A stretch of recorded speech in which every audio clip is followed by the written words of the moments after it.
सफल नहीं मिलेगा। आमीन। और परमेश्वर ने वहां अफसरां की सोच को भी बदल दिता और वो भाई वापस इस जगह के उत्ते जलंधर दे विच अपनी पोस्टिंग लेके आए। आमीन। इसलिए बाइबल दसदी है कि कोई भी इंसान, कोई भी प्रधानता साडे विरोध दे विच खड़ी नहीं हो सकती, लेकिन साडे विरोध दे विच खड़ा की हुंदा है? साडा अपना ही विरोध जिहड़ा असीं परमेश्वर दे विरोध दे विच करदे हां। साडे अपने ही पाप जिहड़े असीं मसीह दे विरोध दे विच करदे हां, अपने ही पाप जिहड़े असीं परमेश्वर दी आज्ञा नूं तोड़ के करदे हां, ओही पाप सानूं मसीह दे विच वधन नहीं दिंदे। कि तुसीं मसीह दे विच आके, मैं बार-बार नहीं कहांगी, लेकिन तुसीं जाणदे हो जदों भी पास्टर जी हाथ खड़े कराउंदे तुहाडे चों किन्ने लोग हन जिहड़े रोज 1 घंटा प्रार्थना करदे हन? हाथ खड़ा करन दी लोड़ नहीं है। तुसीं अपने जीवन नूं जाणदे हो कि तुसीं मसीह दे विच आके प्रार्थना करदे हो? मसीह करो। कि तुसीं वचन नूं पढ़दे हो? कि तुहाडे जीवन दे विच 1 घंटा भी वचन नूं पढ़ना है तुहाडे दिन दे विच? पर मेरे मसीह भैन भरा जदों असीं उन्हां नूं पुछदे हां तुहाडी प्रार्थना दा जीवन किन्ना है, तो सानूं बड़े गर्व नाल दसदे हन कि 10 मिनट और 15 मिनट। या कई लोग इस तरह कहते हैं मैनूं टाइम नहीं मिलता प्रार्थना करन दे लई। वो कमान जिन्हें परमेश्वर ने तुहानूं समा बना के दिता है, जिन्हें दिन और रात बनाए, जिन्हें पता है कि तुसीं दिन दे विच काम करना और रात नूं आराम करना है, कि उन्हें तुहाडे वास्ते प्रार्थना दे लई समा नहीं रखिया? लेकिन फिर भी तुसीं वो प्रार्थना का समा किसी होर नूं दिंदे हो, अपने मोबाइल नूं दिंदे हो, अपने टीवी नूं दिंदे हो, अपने रिश्तेदारां नूं दिंदे हो।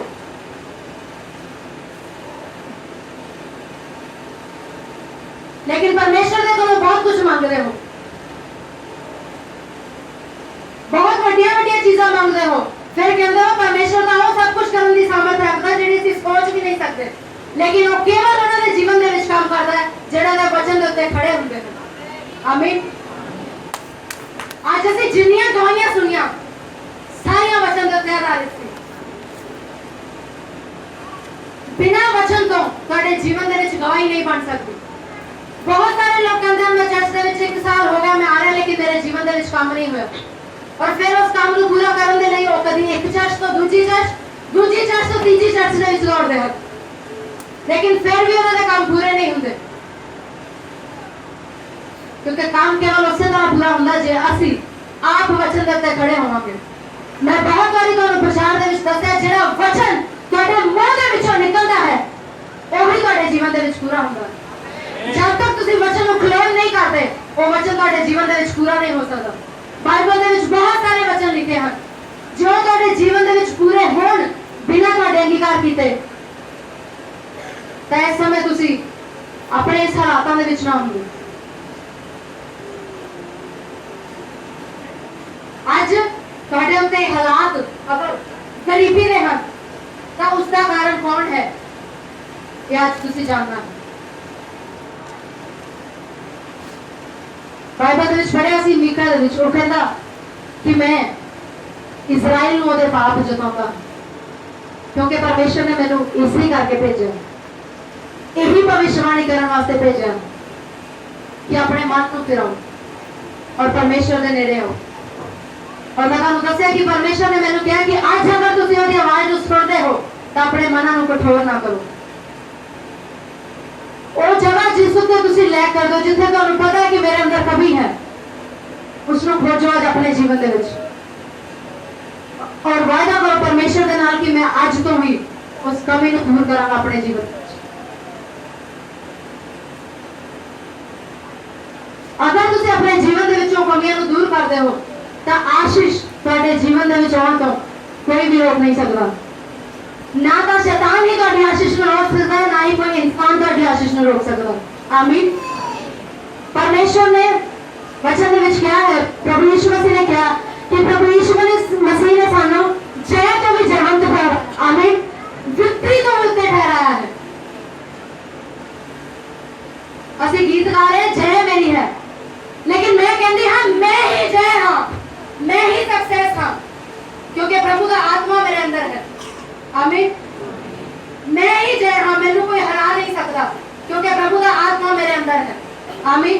कि तुसी ये कह सकते हो कि प्रभु का आत्मा मेरे अंदर है, मैं आज तक परमेश्वर के नाल धोखा नहीं किया, कह सकते हो?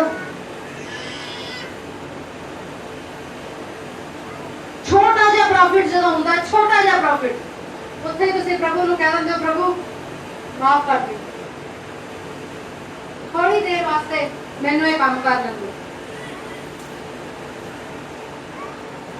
इजराइलियां ने की किया? जदों मूसा व्यवस्था लेने वास्ते परमेश्वर के कोल गया तो उन्होंने नीचे की किया? अपनी मर्जी के अनुसार अपने लिए देवता तैयार कर दिया, बछड़ा बना के उसको पूजना शुरू कर दिता। इसे तरह करते हो जब ਤੁਹਾਡੀ प्रार्थना का उत्तर आने समा लगता है तो की करते हो? जो ਤੁਹਾਡੇ मन च आता वही करते हो। अपने पास्टर के विरोध च बोलते हो, इदा ही करते हो। इस पास्टर तो मेरे बंधन नहीं टूटे, इदा ही करते हो। की करते हो? जोशिया के कोल जाते हो, धागे तवीत बना के लाते हो, की करते हो? वही काम करते हो जो इजराइली करते थे। इसे करके आज भी परमेश्वर अपने प्रॉफिट्स को, अपने भविष्यवक्ता को भेजता है कि वो मेरी प्रजा को वापस मोड़ के मेरे को लेके आओ। आमीन। परमेश्वर इस करके अपने भविष्यवक्ता को नहीं भेजता कि जा जाके बीमारां नूं चंगा कर, क्योंकि उन्होंने बीमार भी परमेश्वर ने ही किया। बाइबल के विच लिखा है कि मैं ही बीमारी देने वाला ते मैं ही चंगा करने वाला। आमीन।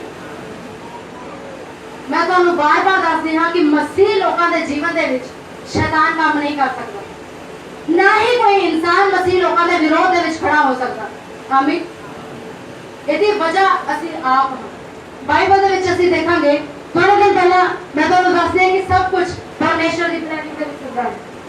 मैं वचन पढ़ रही थी और परसों पास्टर जी ने मैंने मोबाइल के उत्ते एक वीडियो दिखाई राजा हिजकिय्याह दी, और वो वचन मैं थोड़े दिन पहला पढ़िया सी। लेकिन मैं जिस तरह से बाइबल पढ़ते हैं सानू कई चीज़ां नहीं असी गो थ्रू करते, उन्होंने असी ध्यान नहीं देते। परमेश्वर का आत्मा सानू दसना चाहता है, लेकिन मैं उस अध्याय को उदा ही पढ़ के चली गई। लेकिन प्रभु की योजना से उस अध्याय को मैंने क्लीयर करन दी। इसलिए बाई चांस पास्टर जी ने हिजकिय्याह की मूवी देखनी शुरू की थी, और पिछले दिनों में पास्टर जी ने अपनी वॉलंटियर टीम को भी 5-6 जने दिखाई, और कल की वॉलंटियर टीम के भी नहीं आई थिंक बहुत दिखाई थी, पर लेकिन हिजकिय्याह की मूवी उन्होंने दिखाई। और ਉਹਦੇ ਵਿੱਚ मैं की देखा कि हिजकिय्याह राजा सी ਜਿਹੜਾ ਉਹਦਾ पिता ਜਿਹੜਾ ਸੀ ਉਹ ਸਾਰੇ ਕੰਮ ਕਰਦਾ ਸੀ ਜਿਹੜੇ इजराइली काम ਕਰਦੇ ਸੀ। उन्होंने लोगों के पीछे जाके मूर्ति पूजा करनी शुरू कर दी थी, और बहुत सारे वो ऐसे काम करता सी ਜਿਹੜੇ परमेश्वर के विरोध ਦੇ ਵਿੱਚ ਸੀ, ਜਿਹੜੇ ਅੱਜ भी परमेश्वर की प्रजा करती है। और परमेश्वर ने ਜਿਹੜਾ कि जलन रखने वाला परमेश्वर है, उसने की किया कि दुश्मन देशों सामर्थी बनाया कि वो इजराइल प्रजा के उत्ते आके अटैक कर, उन्होंने उत्ते आके हमला कर। आमीन। बाइबल दे विच साफ लिखा है कि परमेश्वर ने अशूरिया सामर्थी किया ताकि वो इजराइल के उत्ते हमला करन और उन्होंने उत्ते जय पाओ। अशूरिया दे विच अपनी ताकत नहीं सी कि वो इजराइल कौम के विरोध दे विच खड़े हो सकते, लेकिन परमेश्वर इजराइल प्रजा के पाप को इतना उकता गया सी कि परमेश्वर ने इजराइल के विरोधियों को तगड़ा किया कि वो इजराइल के उत्ते आके हमला कर और उन्हें जितना है, क्योंकि परमेश्वर ने कहा कि मेरी प्रजा तो हम ढीठ हो चुकी है, ये मेरी गल नहीं सुनती, मैं इन्हें दुश्मनों के द्वारा इन्हों का नाश करवा दूंगा। अशूरिया के इतनी ताकत नहीं थी, और की होया कि अशूरिया ने आके इजराइल के लागे ने जिन्ने भी देश सी, यहूदा के जिन्ने भी देश सी उन्होंने उत्ते जय पा ली, और उन्होंने हरा के उन्होंने लोगों को बंदी बना लिया, और उत्थे दे सोना चांदी सब कुछ ले लिया। की किसी ने हिम्मत है कि परमेश्वर के लोगों के उत्ते विरोध प्रकट कर सकन अपना, या उन्होंने चीज़ां ले सकन, या उस जगह पे मंदिर के कोल आके जिथे यरूशलेम का मंदिर सी उसके कोल आके वो लुट कर सकते, या वो मंदिर के अंदर यहोवा परमेश्वर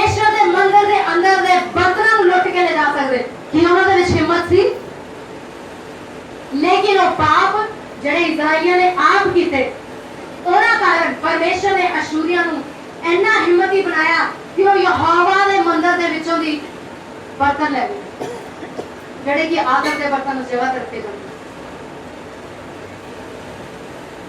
लेकिन की होया, समा बीतदा गया। हिजकिया राजा दे पिता तो बाद राजा हिजकिया राज करन लगा, इजराइल दे उत्ते राजा हिजकिया राज करन लगा। अगर तुसीं पढ़ना चाहुंदे हो तो यशायाह दी किताब, हुण नहीं, यशायाह दी किताब ओदा 36 तो 39 चैप्टर राजा हिजकिया दे बारे लिखा हुआ है, तुसीं घर जाके इहनूं पढ़ सकदे हो। जदों अपने पिता की जगह राजा हिजकिया उस जगह के उत्ते राज करन लगा तो राजा हिजकिया परमेश्वर का डर मनदा सी। राजा हिजकिया परमेश्वर का डर मनदा सी और अपना संपूर्ण भरोसा वो यहोवा परमेश्वर के उत्ते रखदा सी। ओदे प्रजा दे विच जिन्ने भी लोग सी, जदों उन्होंने देखा कि अशूरी सारे यहूदा के देशों को जित के हुण यरूशलेम वाल नूं आ रहे हैं तो वो डर गए और उन्होंने राजा हिजकिया को कहना शुरू किया कि असीं अपने आप ही अशूरिया को सरेंडर कर दईए, अपने आप ही असीं अशूरिया को अपने आप को दे दईए गुलाम बना के, क्योंकि वो इन्ने सामर्थी हैं कि उन्होंने साडा कुछ भी नहीं रहन देना, उन्होंने सानू बंदी बना लेना। लेकिन जिहड़ा राजा हिजकिया सी, उन्हें विश्वास सी कि परमेश्वर यहोवा सानू बचाएगा, क्योंकि हिजकिया को पता सी कि मैं आज तक परमेश्वर दियां विधियां नूं पूरा करता आया हूं। आमीन। राजा हिजकिया ने विश्वास के नाल अपनी प्रजा नूं कहा कि अशूरी लोग साडे उत्ते जय नहीं पा सकते, क्योंकि बाइबल दे विच लिखिया जिन्ने हथियार साडी हानि दे लई बनाए गए हैं उन्हां विचों साडे उत्ते कोई भी सफल नहीं होएगा। आमीन। और एक गल राजा हिजकिया जानदा सी। राजा हिजकिया ने जदों अशूरिया को अपने वाल आंदे देखा तो उन्हें अपने जगह के उत्ते यरूशलेम के उत्ते जो भविष्यवक्ता सी, उस समय यशायाह भविष्यवक्ता सी, उस जगह पे वो हिजकिया राजा यशायाह भविष्यवक्ता दे कोल टाट ओढ़ के गया। टाट ओढ़ के मतलब जिस तरह की उपवास के नाल प्रार्थना दे विच परमेश्वर के सामने हलीम होके जाते हैं, वो राजा सी लेकिन वो टाट ओढ़ के यशायाह भविष्यवक्ता दे कोल गया। लेकिन आज की हुंदा है, आज कलीसिया याजक दे कोल आंदी है, पूरे घमंड दे नाल आंदी है और कहती है पास्टर जी मेरे जीवन दे विच काम हजे ते होया तो है नहीं। लेकिन हिजकिया ने ये नहीं किया, क्यों यशायाह अशूरी तो साडी शहर बना तक आए हैं, हुण की करिए कि तू परमेश्वर दे कोलों कुछ नहीं सुनदा, कि तेनों परमेश्वर ने साडे लिए कुछ नहीं किया। लेकिन राजा हिजकिया जिहड़ा परमेश्वर का डर मानदा सी और परमेश्वर के भविष्यवक्ता का भी डर मानदा सी, वो टाट ओढ़ के यशायाह दे कोल गया, हलीम हो के अधीन हो के यशायाह दे कोल गया और उसने यशायाह को पूछा कि परमेश्वर का मेरे लिए की वचन है। हालेलुया। तब परमेश्वर ने राजा भविष्यवक्ता यशायाह दे कोलों राजा हिजकिया को संदेश दिता कि अशूरी लोग तेरे उत्ते जय नहीं पा सकेंगे। आमीन। अशूरी लोग तेरे उत्ते जय नहीं पा सकेंगे। और की होया कि जदों अशूरिया का राजा अपने घमंड दे विच उन्हें एक पत्र राजा हिजकिया को भेजा और उहदे विच उन्हें परमेश्वर यहोवा के विरोध दे विच निंदा के शब्द लिखे सी। बाइबल दे विच लिखिया कि अशूरिया को सामर्थ परमेश्वर यहोवा ने ही दित्ती सी कि वो इजराइलियों के उत्ते जय पाउण। लेकिन अशूरिया के राजा ने राजा हिजकिया के कोल एक पत्र भेजा और उहदे विच लिख के भेजा कि तुहाडा परमेश्वर यहोवा कुछ नहीं कर सकता, वो तुहानूं हुण मेरे हाथों तो नहीं बचा सकता। राजा हिजकिया ने वो पत्र लिया और जाके यरूशलेम दे विच संदूक के सामने ले जाके उस पत्र को रखा और घुटने टेक के उसने उस जगह पे प्रार्थना की थी कि परमेश्वर ये हुण मेरी नहीं, ये हुण तेरी इज्जत का सवाल है। आमीन। उन्हें कहा परमेश्वर ये निंदा का वचन मैं तेरे आगे रख रहा हूं, क्योंकि अशूरिया ने मेरी नहीं परमेश्वर तेरी निंदा की है।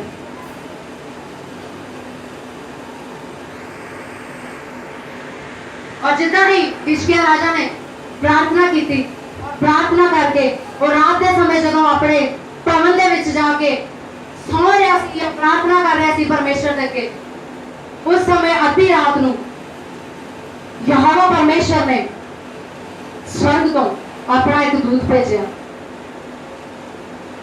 और उस दूत ने अशूरिया दी प्रजा दे विच उसे ही रात 1,85,000 लोगों को मार दिता। हालेलुया। और जब जेडे अशूरी लोग सी उन्होंने शरीरों को चेक किया गया तो उन्होंने शरीर के उत्ते कोई भी जख्म तक नहीं सी, कोई भी घाव तक नहीं सीगा, लेकिन फिर भी वो अशूरी लोग मरे हो पाए गए। आमीन। कि तुसी परमेश्वर की सामर्थ को देखा? जब पतरस ने कहा कि प्रभु अगर तू चाहे कि मैं स्वर्ग के उत्तों की आग बरसा के ना लोगों को नष्ट कर दूं, तब प्रभु यीशु मसीह ने उसको उत्तर दिता कि तू नहीं जानता कि मैं प्रार्थना करा तो मेरा पिता इस तो भी बढ़ के 12 पलटन स्वर्गदूत की भेज के मैंने बचा सकता है। तेरे मेरे लिए आसमान तो आग उतारने की लोड़ नहीं है। आमीन। जे तुसी परमेश्वर के नाल वफादार रहते हो तब परमेश्वर अपने स्वर्गीय चिन्ह दिखा के अपने स्वर्गदूतों के द्वारा, अपने भविष्यवक्ता के द्वारा तुम्हारे जीवन के विच काम करता है। आमीन। और कोई ऐसी ताकत इस संसार के विच नहीं बनी है जिहड़ी तुम्हारे विरोध के विच खड़ी हो सके। असी परमेश्वर की सामर्थी प्रजा हां, असी परमेश्वर की सामर्थी प्रजा हां। साडे अंदर परमेश्वर की सामर्थ काम करती है। कोई जन साडे विरोध के विच खड़ा नहीं हो सकता, लेकिन साडे अपने ही पाप जेडे असी मसीह के विरोध के विच करते हैं, जेडे असी व्यवस्था के विरोध के विच करते हैं, जेडे परमेश्वर की विधियां के विरोध के विच करते हैं, ओही सानू बदल नहीं दिंदे।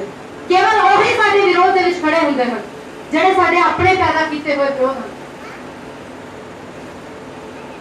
बाइबल दे विच लिखिया कि हर एक दा अपना अपना न्याय होना। असी पढ़ांगे बाइबल दे विच हिजकिय्याह की किताब 18 अध्याय ओदी 20 आयत दे विच। हिजकिय्याह की किताब 18 अध्याय ओदी 20 आयत दे विच। जो प्राणी पाप करे वही मरेगा, ना तो पुत्र पिता के अधर्म का भार उठाएगा और ना पिता पुत्र का। धर्मी को अपने ही धर्म का फल और दुष्ट को अपनी ही दुष्टता का फल मिलेगा। आमीन। बाइबल में लिखे जो प्राणी पाप करे वही मरेगा, जो प्राणी पाप करे वही मरेगा और ना पिता पुत्र का और ना